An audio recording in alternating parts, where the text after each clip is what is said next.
Hi friends, நம்ம இன்றைக்கி கமகமன்னு நல்ல நாட்டுக்கோழி கிராமத்து ஸ்டைலில் சமைக்க போகிறோம். வாங்க எப்படி செய்யலான்னு பார்க்கலாமா? இப்போது ஸ்டவ்வை பற்ற வச்சுக்கலாம். ஸ்டவ்வை பற்ற வச்சுட்டு ஒரு கடாய் எடுத்து வச்சுக்கலாம்.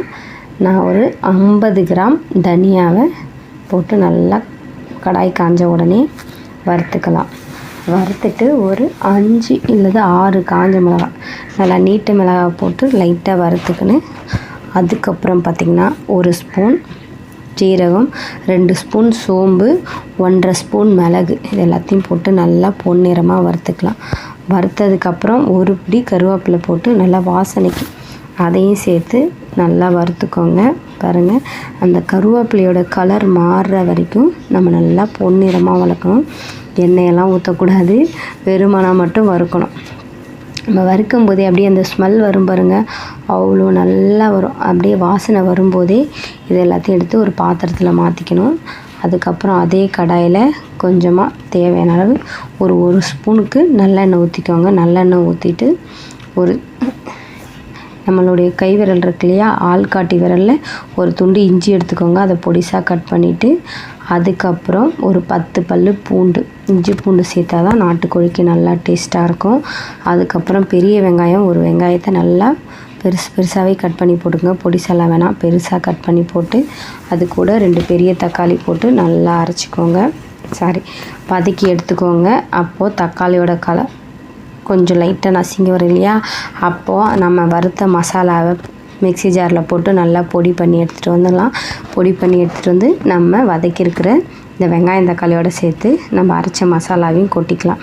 ஏன் நான் வறுத்து போடுறேன்னா, அது ஒரு நல்ல வாசனையாகவும் இருக்கும், டேஸ்ட்டாகவும் இருக்கும். அதனால தான் நம்ம பச்சையாக போட்டு அரைக்கிறதோட வறுத்து போடும்போது தான் ரொம்ப டேஸ்ட் நல்லாயிருக்கும். அந்த மசாலாவையும் கொட்டிட்டு 1 ஸ்பூன் கரம் மசாலா, 1.5 ஸ்பூன் வீட்டில் அரைச்ச மிளகாத்தூள் போடணும். அதுக்கப்புறம் கொஞ்சம் தேவையான அளவு போட்டு அந்த மசாலாவெலாம் நல்லா கிளறி விட்டு கொஞ்சம் ஆறுற வரைக்கும் ஒரு ஓரமாக எடுத்து வச்சுக்கலாம். நான் பார்த்திங்கன்னா இன்றைக்கி நல்லெண்ணெயில் தான் நாட்டுக்கோழி சமைக்கிறேன். நமக்கு சளி பிடிச்சிருந்தாலும் நீங்கள் நல்லெண்ணெய் போட்டு சமைச்சிங்கன்னா சளியெல்லாம் நல்லா நெஞ்சு சளியெல்லாம் கரையும். இதே மாதிரி சூப் வச்செல்லாம் டேஸ்ட்டாக இருக்கும். நான் உங்களுக்கு சூப் வைக்கிற வீடியோ இன்னொரு டைம் போடுறேன். இது வந்து பார்த்திங்கன்னா நம்ம ஊர் நாட்டில் விளையாடுற கோழி மாதிரி இல்லை, இங்கே சென்னையில் வாங்கின கோழி தான். பார்க்கவே பார்த்திங்கன்னா ரொம்ப சாஃப்டாக இருக்கிற மாதிரி இருக்குது. ஆனால் நாட்டுக்கோழி தான் கொடுத்தாங்க. நல்லா எண்ணெய் ஊற்றி 2 பட்டை, அதுக்கப்புறம் கடல் பாசி போட்டு நல்லா வறுந்தோடனே கொஞ்சமாக கருவேப்பிலை போட்டு நம்ம ஆல்ரெடி மஞ்சத்தூள் போட்டு தான் அலசி வச்சுருக்கோம். நல்லா தண்ணியை இருத்து அதில் போட்டு நல்லா கிளறி விடுவோம். கிளறி விட்டு ஒரு 2 இல்லை 3 நிமிஷம் நல்லா மூடியே வச்சிடலாம். அதுக்குள்ளேயே நம்ம அரைச்சி வதக்கி வச்ச இந்த வெங்காயம் தக்காளி நம்ம அரைச்ச பொடி போட்டோம் இல்லைங்களா, அந்த மசாலாவெல்லாம் சேர்த்து நம்ம அரைச்சி எடுத்துகிட்டு வந்துடலாம். இப்போ பாருங்கள், நல்லா சிக்கன் வதங்கி வந்திருக்கா. இந்த ஸ்டேஜில் அந்த மசாலாவையும் ஊற்றிக்கோங்க. ஒரு 2 பச்சை மிளகா போட்டுக்கோங்க. நான் பச்சை மிளகா போட்டேன். பச்சை மிளகா போட்டு ஆல்ரெடி இது நல்லா வதக்கி அரைச்ச மாவு தானே, கொஞ்ச நேரம் கிளறி விட்ட உடனே அந்த பச்சை ஸ்மெல் லைட்டாக போயிடும். அப்போது நல்லா தண்ணி ஊற்றி அலசி எடுத்துக்கோங்க. அப்படியே ஒரு 5 விசில் விட்டிங்கன்னா வச்சுங்க, நல்லா சிக்கன் கறியை விட்டு நகர்ந்து வந்துடும். அந்த மாதிரி வந்தால் தான் நாட்டுக்கோழி சூப்பராக இருக்கும். 5 விசில் விட்டதுக்கப்புறம் இறக்கி பார்த்திங்கன்னா அப்படியே கமன்னு வாசனை வருது.